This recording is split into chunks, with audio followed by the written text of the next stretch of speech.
How to create a new directory or file in Plesk File Manager. Log into your Plesk account. On the left sidebar of your Plesk account, click the Files option. It shows all the directories here. Go to the directory where you wish to create a new file or a directory. These options perform different tasks. Go and click the plus sign to open the drop-down list. Then click to select Create Directory option.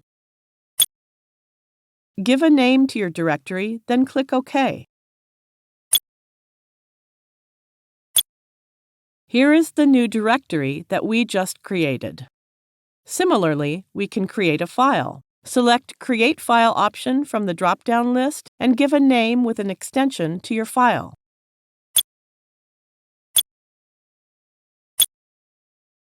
Then click OK. That's it. Here is the new HTML file.